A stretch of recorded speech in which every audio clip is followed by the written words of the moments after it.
Hello everyone. We are starting with a new lecture series for the CBT examination which will be conducted in the year 2067. In case any of you are willing to enroll for full-fledged courses which would include paper 1, that is your language paper, paper 2 your domain subjects, and paper 3 your general test. In case you are looking to prepare for this top-notch examination for the academic session 26 and 27, you can enroll to our level up courses at just 19,999. So what we are planning to do in this lecture series is that we'll be taking your classes on Monday, Wednesdays and Fridays, and these classes would include certain portions of your paper 3. Would probably revolve around static GK questions. We'll be dealing around 1,000 questions. The upcoming days we'll be having continuous classes over YouTube which would be free on Mondays, Wednesdays and Fridays. So let's not waste our time and start with the class. So the first question for this series is that the first Finance Commission of India was set up in the year. Now I'll tell you how we'll be dealing with this question. So what we'll do is, in every question, we'll try to understand every aspect of question that can be asked from this topic. So when we talk about this question, the keyword is Finance Commission, right? Now, the first thing that we have to understand about Finance Commission is that it is a constitutional body. When I say the word constitutional body, I mean to say that this particular body or organization or institution is mentioned in the Constitution. So now next question would be, if it is mentioned in the Constitution, where is it mentioned? So it is mentioned in Article 280. Now what is the work of Finance Commission? The Finance Commission basically gives us a formula as to how the taxes would be shared between center and state. Now to simplify this concept, let us assume the total amount of tax that was collected by the government of India was ₹100. So now what the Finance Commission will tell us, the Finance Commission will tell us how this ₹100 has to be distributed between the central government and the state government. For now, it is 41%, right? So 41% of total collected taxes are given to the state government and the rest of the money goes to the central government. हमारे exam में हमें अभी इतना ही समझने की जरूरत है. First is that it is a constitutional body. Second is it is mentioned in Article 280. Third is 41% of taxes are devolved to the state government, and the Finance Commission gives us a formula as to how the money will be distributed between the center and state. Now this Finance Commission is constituted every 5 years. क्योंकि जैसे जैसे time change होता है वैसे वैसे states की need change हो जाएगी, राइट? तो जो बंटवारा है पैसे का, the distribution of money will change between centre and state. So a Finance Commission is constituted every 5 years. Now since it is constituted every 5 years, who constitutes it? The President of India.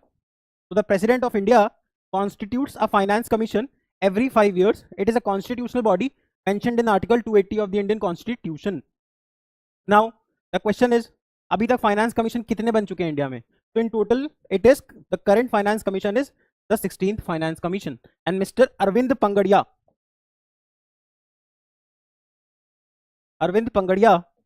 who was also the first Vice Chairperson of Niti Aayog, is the current Chairman of the 16th Finance Commission. समझ में आया? Finance Commission से जो भी question आ सकता हमने यहाँ discuss कर लिया. First is it is a constitutional body. Second is it is mentioned under Article 280. अभी जो taxes चल रहे हैं 41% goes to the state government. Secondly, what does it do? It distributes the taxes between center and state. It gives us the formula as to how the money will be distributed. It is constituted every 5 years by the President of India. The current 16th Finance Commission के जो current chairman is Mr. Arvind Pangadia. Let us move on to the next question now. You can see this explanation. In case you are looking for the PDF, आप हमारे Telegram पे या WhatsApp group पे join कर सकते हो and you will get this PDF. तो आप explanation के लिए देख सकते हो. मैंने आपको इससे ज़्यादा ही information दे दी है. Now, which of the following group of articles guarantee right to equality in the Indian Constitution? तो अभी इस चीज को जल्दी से समझने की कोशिश करते हैं. There are certain rights which are guaranteed by the government to its citizens. कि अगर आप हमारे सिटीजन हो तो कुछ राइट्स आपको मिलने ही मिलने हैं, whether you are coming from any caste, color, race, religion, sex or place of birth. There are certain fundamental rights. Fundamental means basic. Fundamental का मतलब क्या होता है? Basic. So there are certain fundamental rights which every government assures to its citizens. तो हमारी government ने भी citizens को कुछ फंडामेंटल राइट्स दिए हैं.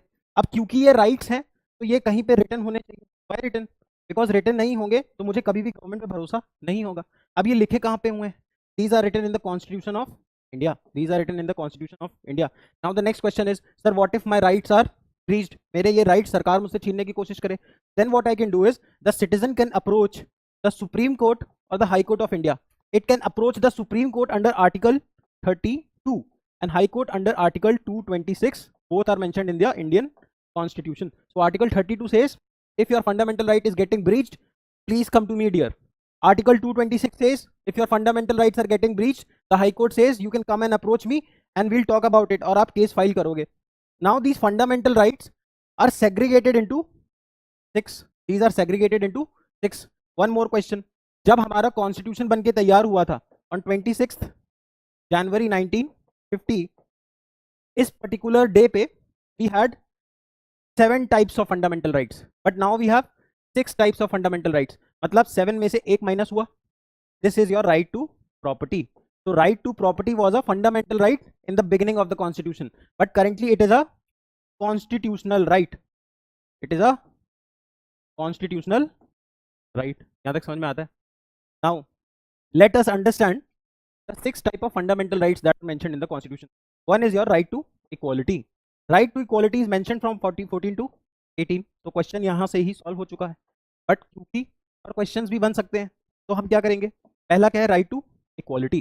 दूसरा क्या है, your right to freedom which is mentioned under article 19 to 22. Now third is your right to right against exploitation which is mentioned under 22 and 23. यहाँ तक समझ में, sorry 23 and 24. Now your right to religious affairs, जो आपका धर्म का अधिकार है, that is mentioned from 25 to 28. 29 and 30 talk about your cultural rights. Your cultural rights. Cultural rights कहाँ mentioned है, 29 and 30 में. और इसके बाद article 32 is your 6th type of fundamental right. See, I am not going into the details of fundamental rights because इस session का objective ये नहीं है कि मैं डिटेल में आपको फंडामेंटल राइट्स पढ़ाऊं, बट मेरा ये ऑब्जेक्टिव है कि you can solve more and more questions because this is for CUET examination. तो आपको इतना ही बेसिकली आना चाहिए, और बाकी आप इंडिया में कोई भी एग्जाम दे रहे हो तो ये आपको हेल्प करेगा. तो now the question is which of the following group of articles guarantee right to equality. सीधा पढ़ा हुआ है, 14 to 18 मार्क कर देंगे. अगर यही हमसे वो पूछ लेता which of the following articles talks about right to religious affairs, answer हो जाता 25 to 28. फ्रीडम की बात करता तो 20 to 22. Now you are understanding how the questions will be framed. Explanation can be read from the PDF. The PDF is available in the description. Description पे आप जाओगे, वहां पे हमारे टेलीग्राम ग्रुप पे ज्वाइन करें. You can go through our app now. ठीक है. Who among the following headed the first day of Constituent Assembly on 9th December 1946? अब इसमें कीवर्ड क्या है, इसमें कीवर्ड है Constituent Assembly. Now what is a Constituent Assembly? देखो, Constitution is of 2 types. एक होता है written Constitution और एक होता है unwritten Constitution. मतलब अगर किसी देश का जो रूल बुक है, जो सबसे बड़ा लॉ है, वो किसी एक किताब में कोडिफाइड हो. अगर मैं आपसे बोलूं कि get me a copy of Indian constitution, what you will do is you will go and get me a constitution का कॉपी. सेकेंडली, अगर मैं आपसे बोलूं कि मेरे को ब्रिटेन का कॉन्स्टिट्यूशन चाहिए, तो ब्रिटेन में क्या है, एक कोई किताब नहीं है. उनका पार्लियामेंट जैसे जैसे लॉज पास करता है, these laws have a sanctity of constitution. तो there is not a codified book. एक किताब कॉन्स्टिट्यूशन नहीं है. पार्लियामेंट जो भी लॉ पास करेगा विल बिकम कॉन्स्टिट्यूशन. तो you have Britain as an example. Britain में you have unwritten constitution. In countries like India and US, you have written constitution. Written constitution का मतलब एक किताब ही constitution है, which is codified, एक किताब है. Unwritten constitution मतलब एक किताब नहीं है, बहुत सारी sheets हैं, जो कानून पार्लियामेंट पास करेगी वो constitution की वैल्यू रखेगा. मतलब यहाँ पे your parliament is supreme, right? Your parliament is supreme, which means there is parliamentary supremacy in Britain, while in India your constitution is supreme. Because the parliament cannot make any law which violates the basic structure. We'll talk about basic structure in our upcoming lectures. So in India or country like India, the supremacy is about constitution, right? So in India we have constitutional supremacy, while in Britain we have parliamentary supremacy. तो इससे हमने concept सीखा, जिस भी देश में constitution written होगा, एक codified किताब में होगा, वहां पे होगी constitutional supremacy. Country like India and US, while in countries जहां पे एक codified किताब नहीं है, वो जाएगी unwritten constitution. And countries like Britain, so there will be parliamentary supremacy, and in there is constitutional supremacy. So you cannot breach the constitution. The executive, the legislature cannot breach the constitution. But in Britain, parliament is supreme. वो कोई भी law बना देगी, constitutional का value रखेगा. बहुत लोगों को लगेगा मैं बहुत स्लो जा रहा हूँ, बट अगर आप कोशिश करोगे, मैं एक एक क्वेश्चन में आपको 4-5 क्वेश्चन सिखाने की कोशिश कर रहा हूँ. तो प्लीज कीप पेशेंस और समझने की कोशिश करते हैं. Now what is a constituent assembly. मैंने आपको क्या बोला, constitution can be of 2 types, written and unwritten. अब रिटन है इंडिया में तो कोडिफाइड है, एक किताब है. There is one book which is called as constitution. अब ये बुक है तो बुक कोई बनाने बैठेगा, यही बुक बनाने का काम करती है कौन? Constituent assembly. तो इंडिया की कॉन्स्टिट्यूशन जिसने बनाई वो कहलाई कॉन्स्टिट्यूएंट असेंबली। अब असेंबली है तो उसमें बहुत सारे लोग हैं, there are plenty of people. Now these people are representing whom? These people are representing people of, yeah, that is why we say the constitution has been given to us by us only, because these people gave us the constitution, but these people were representing whom? Us only, right? So now every assembly, every organization, every group has a leader, right? If there is no leader, there is no group. So this group has a leader. यही आपसे पूछ लिया है, who among the following had the first day of constituent assembly? देखिए constituent assembly बनी तो ये decide हुआ कि राजेंद्र प्रसाद जी जो हैं इनको हम अपना क्या बनाएंगे? चेयरमैन। बट पहले दिन ये बीमार पड़ गए। जब ये बीमार पड़ गए तो व्हाट वी डिड इज, हमने सबसे सीनियर मेंबर को बुलाया। सीनियर मैंने से जो सबसे ज्यादा एज में सीनियर था, तो it was mister Sachchidanand Sinha, and this practice of electing the senior most member as the chairman was taken from France. ये भी पूछता है, दैट इज वाई पहले चेयरमैन कौन बने? Sachchidanand Sinha. Full time chairman कौन थे? राजेंद्र प्रसाद। बट क्वेश्चन क्या पूछा है? Who among the following headed the first day? अब पहले दिन कौन बीमार हो गए? राजेंद्र प्रसाद। तो your answer becomes Sachchidanand Sinha. Please try to remember everything that I am trying to explain in a question. Every question I am trying to make in 5 questions, right? हम एक एक सवाल में 5 सवाल सीख रहे हैं, तो please make sure that you are getting your notes done, right? वही चीज़ है। सोल्यूशन चाहिए तो प्लीज आप PDF हमारे ग्रुप से देख सकते हो, and you can see there's this description given in the comment section. Now the next question is, NITI Aayog was constituted under which article of the constitution? देखो अब बात समझो। when India got independent, तो हमें इंडिया की प्रोग्रेस कराने के लिए you also have to understand कि लीडरशिप बहुत स्ट्रांग होनी चाहिए। तो what Jawaharlal Nehru did is, इन्होंने अपने क्लोज लोगों की एक ग्रुप बनाया और उसका नाम रखा प्लानिंग कमीशन। तो इंडिया में अगले 5 साल के क्या प्लान्स होंगे उनको इंप्लीमेंट करता था। तो हमारा पहला प्लानिंग कमीशन बना 1951 में, और 56 तक उसने फोकस किया। फिर 56 से 61, 61 से 66, आगे बहुत लंबी कहानी है, हमें नहीं पूछनी। क्वेश्चन आएंगे तो I will try to explain you, but अभी क्वेश्चन पूछा नीति आयोग कैसी बॉडी है। तो प्लानिंग कमीशन नेहरू जी ने ये सोच के बनाया कि एक सेंट्रलाइज बॉडी बनाता हूँ, अपने क्लोज लोगों को साथ रखता हूँ, उनको वो चीज बताता हूँ और वो चीज को इंप्लीमेंट करेंगे। अब ना तो ये कॉन्स्टिट्यूशन में मेंशन थी, ना इस बॉडी को बनाने के लिए उन्होंने पार्लियामेंट से कोई लॉ पास कराया। जब भी कोई बॉडी ना तो कॉन्स्टिट्यूशन में मेंशन हो, ना पार्लियामेंट उसके लिए कोई लॉ पास करे, ऐसी बॉडी कहलाती है नॉन कॉन्स्टिट्यूशनल, नॉन स्टैट्यूटरी। मतलब NITI Aayog was constituted under which article of the constitution? तो तीनों गलत हो गए, क्योंकि कॉन्स्टिट्यूशन से तो नीति आयोग बना ही नहीं। अब तुम बोलोगे सर नीति आयोग का तो मेंशन ही नहीं कर रहे हो। यार यही प्लानिंग कमीशन को मोदी जी ने 2014 में नाम बदल के कर दिया नीति आयोग।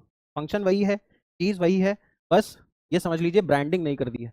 तो नीति आयोग ना तो कॉन्स्टिट्यूशन से बनी है, ना किसी स्टैट्यूट माने कानून से बनी है। तो ये तीनों ऑप्शन एलिमिनेट हो गए। आंसर हो गया none of the above. Specifically पूछता तो it is a non constitutional, non statutory body, right? चलो ये सारी चीजें आप पढ़ लेंगे। पढ़ने के लिए मैंने आपको बता दिया है, आप टेलीग्राम से या फिर व्हाट्सएप ग्रुप से PDF ले सकते हो। Which of the following is the main concept behind involving DPSPs in the constitution? Now what are DPSPs? अगर आपने थोड़ा बहुत भी पढ़ा हो तो our constitution is divided into chapters, right? These chapters are called as parts. वकील जिसको पार्ट बोलेगा उसको आप चैप्टर बोलते हैं। तो हमारा कॉन्स्टिट्यूशन बहुत सारे किसमें डिवाइडेड है? पार्ट्स में। जब कॉन्स्टिट्यूशन फ्रेम हुआ था तो कितने पार्ट्स थे? 22। अब कितने पार्ट्स हैं? 25। इसी में जिक्र आता है पार्ट 4 में। पार्ट 4 में जिक्र आता है DPSPs का। अगर हम DPSP को बहुत ध्यान से सुने तो DPSP का फुल फॉर्म है directive principles of state policy. मतलब जो स्टेट पॉलिसी बनाता है, जो राज्य अपनी नीति बनाता है, उसके कुछ डायरेक्शंस दे दिए हैं। किसने दे दिए हैं? जिन्होंने कॉन्स्टिट्यूशन बनाया था। अब क्योंकि ये डायरेक्शंस हैं तो कॉन्स्टिट्यूशनल मेकर सिर्फ ये चाहते थे whenever you have the resources, जब सरकार के पास इतने साधन संसाधन हो तभी आप इनको इंप्लीमेंट करना। मतलब कोई भी आम नागरिक कोर्ट में जाके ये नहीं बोल सकता कि सर मेरा DPSP ब्रीच हुआ है। क्यों? क्योंकि DPSP की कोई गारंटी नहीं है। DPSP नॉन जस्टिशिएबल है।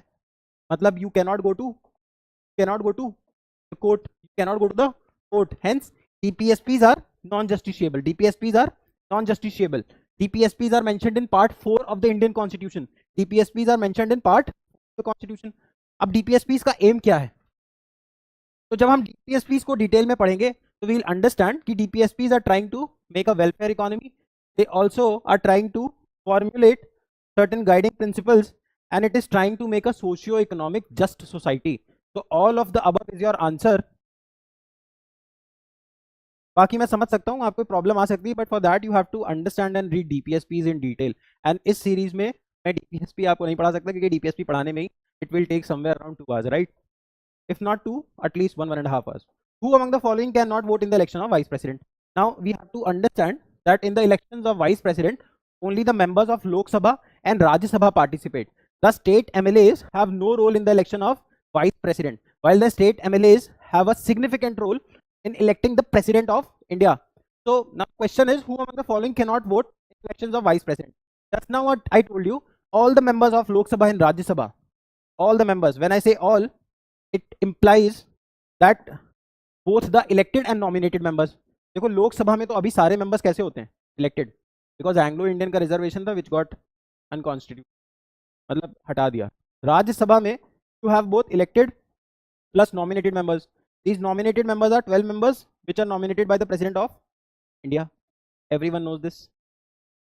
Now what I am trying to tell you, in the elections of president, all the MPs of Lok Sabha and elected MPs of Rajya Sabha. When I say all the members of Lok Sabha, because Lok Sabha में सारे members elected हैं, plus elected members of state legislative assemblies, जितने भी states के विधानसभा हैं ये participate करते हैं किसमें?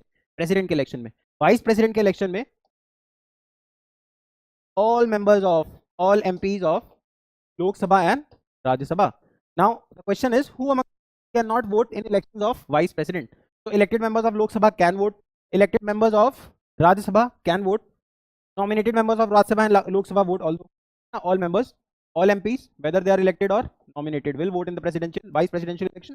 So your answer is this: elected members of state legislative assemblies. These people vote only in the elections of the President of India, right? Okay, now moving on to the 7th question. The articles related to the official languages are mentioned under which part of the Indian Constitution?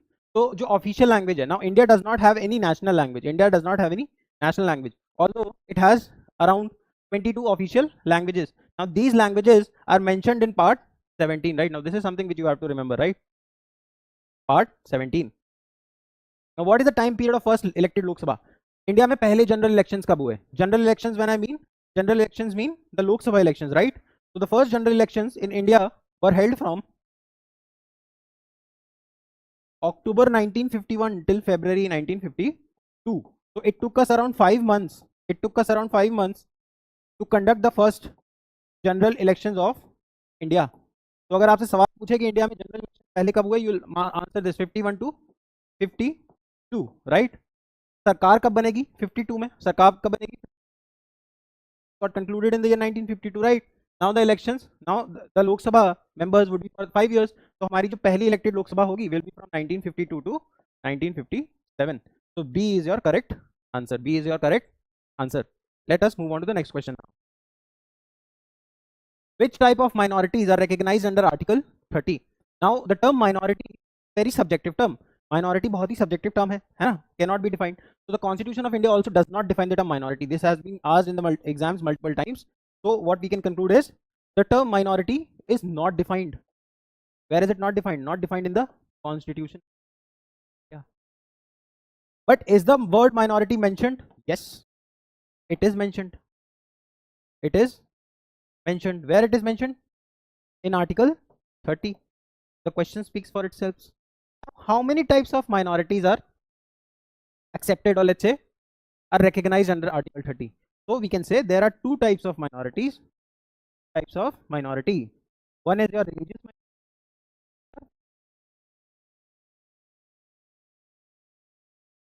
तो अल्पसंख्यक या फिर minority मानते हैं या फिर भाषा के हिसाब से. So one is your religion and second is your linguistic. So the question is, which type of minorities are recognized under Article 30? So answer would be your religious and lingual.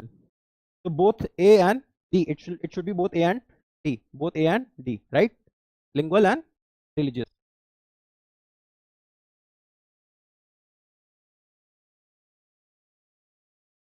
Now the question says, which of the following is not among a qualification to become a judge in Supreme Court? Supreme court के जज के qualifications हमें मालूम होने चाहिए, high court जज के हमें क्वालिफिकेशंस मालूम होने चाहिए. पहला सिटीजन तो वो होना ही होना चाहिए, है ना?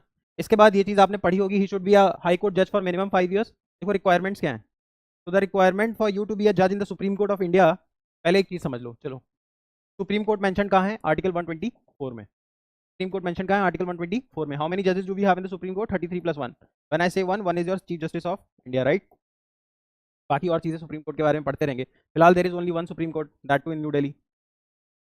बाकी बहुत सारी डिटेलिंग है, हमें इतनी नहीं जाननी।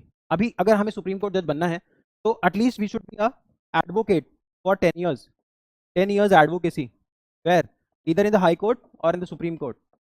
Second is your either 5 year of lordship, like 5 years of judge at where? High court. And third is your distinguished jurist, distinguished jurist in the eyes of the president of India, in the eyes of the president of India. So citizen of India तो होना ही चाहिए। जज भी हो सकता है 5 साल के लिए, डिस्टिंग्विश जूरिस्ट भी हो सकता है। अभी तक इंडिया में इस क्लॉज को यूज करके कोई भी सुप्रीम कोर्ट जज नहीं बना है। तो your answer would be must be about 35 years of age. There is no bar, आप 35 साल का कोई भी क्लॉज नहीं है। तो it is your A, C and D. बाकी मैंने आपको रिक्वायरमेंट्स बता दी, क्वेश्चन यहाँ से भी बन सकता है। Now यार the question is, the Supreme Court decides the disputes between center and states, between 2 or more states. This power of Supreme Court comes under। देखो, अगर 2 स्टेट्स के बीच में लड़ाई हो गई, 2 स्टेट्स के बीच में लड़ाई होगी, मतलब मान लो कावेरी रिवर वाटर डिस्प्यूट पे कर्नाटक और तमिलनाडु लड़ गए, या स्टेट 1 वर्सेस स्टेट 2 हो गया। अब मान लो यूपी वर्सेस उत्तराखंड हो गया किसी भी इशू पे, तो मैं यूपी के हाई कोर्ट जाऊँ कि उत्तराखंड के हाई कोर्ट जाऊँ? अगर मैं इधर जाऊँगा तो ये इशू करेगा, इधर जाऊँगा तो ये इशू करेगा। कुछ प्रॉब्लम्स तो सिर्फ और सिर्फ सुप्रीम कोर्ट सुन सकता है, वो कहलाता है सुप्रीम कोर्ट का ओरिजिनल जुरिस्डिक्शन। मतलब यार इंडिया में कितने सुप्रीम कोर्ट जजेस हैं? अभी बताया मैंने 33 + 1। तो क्या 34 जजेस सारी चीजें सुन लेंगे? नहीं, बट कुछ ऐसे इश्यूज होंगे जो सुप्रीम कोर्ट को ही सुनने चाहिए, वही कहलाते हैं original jurisdiction of supreme court. इसमें जैसे मान लो एक हो गया, अगर कोई 2 स्टेट्स के बीच में लड़ाई हो गई है ना, प्रेसिडेंट या वाइस प्रेसिडेंट के इलेक्शन को लेके कोई बवाल हो गया, तो ये सारी चीजें कहाँ आएंगी? Original jurisdiction of supreme court. Question क्या पूछता है? The supreme court decides the dispute between centre and states, between 2 or more states. This power of supreme court comes under its original jurisdiction. समझ में आया? चलें आगे। Now see, the original jurisdiction, ये देखो पढ़ सकते हो आप। The original jurisdiction Supreme Court decides the dispute between center and states। ठीक, ये आप एक बारी वापस से पढ़ लोगे। इसके बाद देखो, the ideals of liberty, equality and fraternity contained in the preamble of the Constitution of India are borrowed from the Constitution of which country? ये हम सबको मालूम है कि 60% फीचर्स हमने अपने कॉन्स्टिट्यूशन के किसी किसी कंट्री से बोरो कर लिए। बोरो करना कोई गलत चीज नहीं होती, अगर कोई चीज कहीं पे अच्छी हो रही है तो आप उसको बिल्कुल कॉपी करो। This everyone knows that the 60% of Indian constitution is almost copied from, और वैसे लगभग 85% है, तो 85%, almost 85% of our constitution is copied from different of the world. Who is called as the chief of the Indian constitution? B R Ambedkar ji. Who was the legal advisor of the Indian Constitution when the Indian Constitution was being formed by the Constituent Assembly? Who was the legal advisor? Sir B.N. Rao. Sir B.N. Rao. अब ये मत बोला इनको British, अगर British, जब हम British के subject हुआ करते थे, तो अगर आप ब्रिटिश के सब्जेक्ट हैं और आप कुछ अच्छा करते हैं तो वहाँ की जो क्वीन होती है वो आपको नाइटहुड देती हैं। नाइटहुड जब आपको मिलता है तो आप अपने नाम के आगे सर लगा सकते हो। तो that is why sir B.N. Rao, he was the adviser, he was the architect. Now the ideals पूछता है, लिबर्टी, इक्वालिटी और फ्रेटर्निटी नाम का कॉन्सेप्ट हमने अपने प्रियम्बल में डाल रखा है। लिबर्टी मतलब आज़ादी, इक्वालिटी मतलब बराबरी, फ्रेटर्निटी मतलब भाईचारा। ये हमने कॉन्सेप्ट कहाँ से लिया? ये चीज़ें आपको याद करनी पड़ेंगी, इसमें आपको कोई बहुत ज़्यादा कंसेप्ट सिखाया नहीं जा सकता है। तो आप सबको पता होगा 1789 में हुई थी फ्रेंच रेवोल्यूशन। तब फ्रांस के आम नागरिकों के राजा को हटाया और बोला अब हमें चाहिए डेमोक्रेसी, हमें चाहिए लिबर्टी, हमें चाहिए इक्वालिटी, हमें चाहिए फ्रेटर्निटी। ये सारा कॉन्सेप्ट हमने कहाँ से कॉपी किया है? फ्रांस। समझ में आया? चले,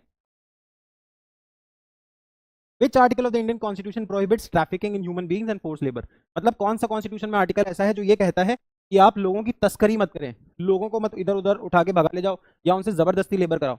ये मेंशन्ड है आर्टिकल 23 में। अभी मैंने जब आपको टाइप्स ऑफ फंडामेंटल राइट्स पढ़ाए थे तब मैंने आपको बताया था 14 to 18 है राइट टू इक्वालिटी, 19 to 22 है राइट टू फ्रीडम, 23, 24 है राइट अगेंस्ट एक्सप्लॉइटेशन। एक्सप्लॉइटेशन ही तो है, विच मीन्स आर्टिकल 20। समझ में आया?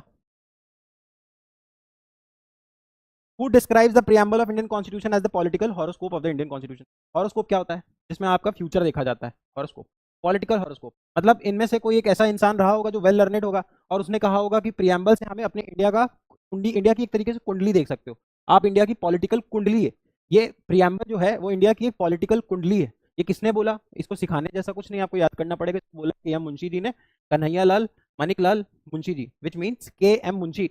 आपको में लिखा होगा के.एम. मुंशी। तो the answer for this is, अच्छा एक चीज और याद रखेंगे, पालकीवाला जी ने प्रियम्बल को बोला था, he was a very reputed lawyer. Preamble के लिए उन्होंने बोला था identity, ID card of the Indian constitution. जैसे आप स्कूल में जाते हैं, आपका आईडी कार्ड आपके बारे में बताता है।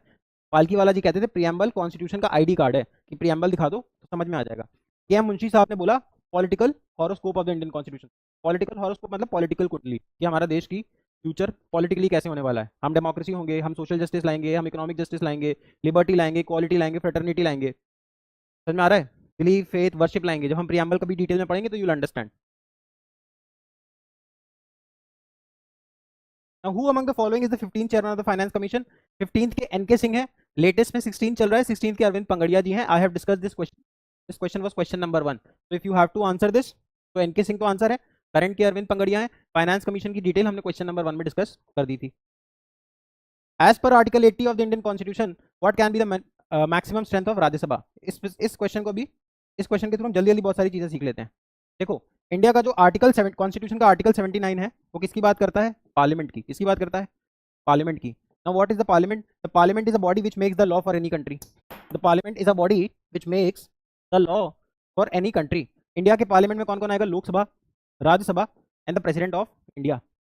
लोकसभा में टोटल सीट्स कितनी है? देखो, सैंक्शन सीट्स हैं 550, राज्यसभा में सैंक्शन सीट्स हैं 250, और प्रेसिडेंट तो एक ही होता है। ठीक, इस 550 में से 530 हैं स्टेट्स के पास, यूपी, उत्तराखंड, मध्य प्रदेश, महाराष्ट्र, और जो बाकी की 20 हैं ये हैं यूनियन टेरिटरीज के पास। ठीक, 550 में से 545 अभी ऑक्यूपाइड हैं, 545 अभी ऑक्यूपाइड हैं। इन 250 में से 245 अभी ऑक्यूपाइड हैं। राज्यसभा का दूसरा नाम अपर हाउस, क्योंकि इसमें बिना इलेक्शन के बैठ जाते हो तो पहले एलिट लोग बैठते थे। लोकसभा का दूसरा नाम लोअर हाउस। ठीक, लोकसभा, हमने पार्लियामेंट्री डेमोक्रेसी का कॉन्सेप्ट कहां से लिया है? ब्रिटेन से। तो ब्रिटेन में लोकसभा को क्या बोलते हैं? ब्रिटेन में लोकसभा को बोलते हैं हाउस ऑफ कॉमन, आम आदमी से निकला नेता, और राज्यसभा को बोलते हैं house of lords, house of lords. समझ में आ रहा है? पक्का? क्वेश्चन पूछता है as per article 80 of the constitution of India what can be the maximum strength of Rajya Sabha? तो मैक्सिमम स्ट्रेंथ कितनी बताई? 250। ऑक्यूपाइड कितनी है? 245। आंसर क्या होगा? ठीक, समझ में आ रहा है? समझ में आ रहा है? Minimum age to become a Lok Sabha member 25, minimum age to become a Rajya Sabha member 30, minimum age to become the president of India 35, minimum age to become the vice president of India 35। समझ में आया? आगे, so the answer is 250, the answer is 250। which article of the constitution deals with the formation of new states? तो देखिए एक चीज समझें, जो हमारे कॉन्स्टिट्यूशन का आर्टिकल 1 है वो कहता है India that is Bharat shall be a union of states, मतलब बहुत सारे स्टेट्स हैं और वो मिलके क्या बना रहे हैं? India. Although the states don't have this power to secede out of India, किसी भी स्टेट के पास ये अधिकार नहीं है वो बोलते मुझे इंडिया में नहीं रहना। अमेरिका में ये राइट है।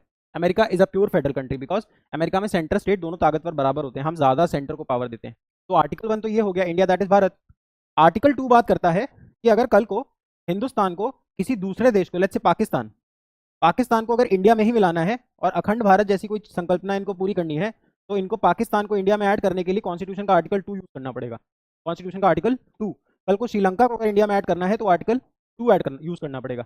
बट वहीं पे एक चीज समझो, अगर हमें इंडिया को अपने किसी पर्टिकुलर स्टेट के लिए, गुजरात, महाराष्ट्र, कर्नाटका, गोवा, जो भी है इधर, तेलंगाना, आंध्र, यूपी, इन स्टेट्स के साथ अगर बॉर्ड मास करना है, बॉर्ड मास मतलब अगर इन स्टेट्स को डिवाइड करना है, यूपी को तोड़ दिया, यूपी उत्तराखंड में, इनको मल्टीप्लाई करना है, एडिशन करना है, सब्ट्रैक्ट करना है, मतलब बेसिकली जो स्टेट्स हैं इनकी तोड़म ताड़ी करनी है, नाम बदल दिया, जगह बदल दी, एमपी से छत्तीसगढ़ निकाला, बिहार से झारखंड निकाल दिया, यूपी से उत्तराखंड निकाल दिया, जम्मू कश्मीर के 3 टुकड़े कर दिए।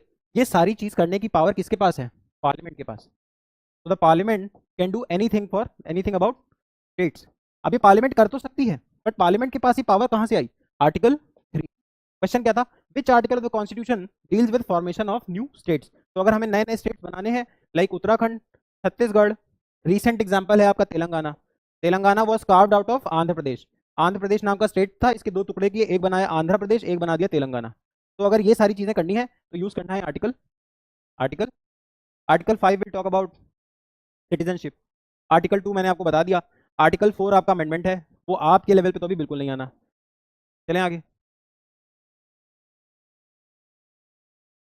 Which article of the Constitution of India states the directive principle of state policy on promotion of international peace and security? मैंने भी आपको DPSPs के बारे में बताया था, पार्ट 4 में मेंशनड है, आर्टिकल 36 से 51 तक मेंशनड है। तो 51 आर्टिकल है वो इंटरनेशनल पीस की बात करता है। वो ये कहता है, क्योंकि देखिए डीपीएसपीस क्या है, डीपीएसपी कुछ सलाह है। वो सलाह किसने दी? कॉन्स्टिट्यूशनल मेकर्स ने। किसको सलाह दी? आगे की सरकारों को। बोला कि रिसोर्सेज होंगे तो प्लीज इंप्लीमेंट करना। तो एक सलाह ये दी आर्टिकल 51 में कि यार जो दुनियादारी के मुद्दे हैं उनको लड़ाई झगड़ा मत करो, चुपचाप बैठ के सॉल्व करो। ये चीज लिखी हुई है article 51। This question has been repeated into the examination multiple times, so please remember article 51 talks about international peace and security.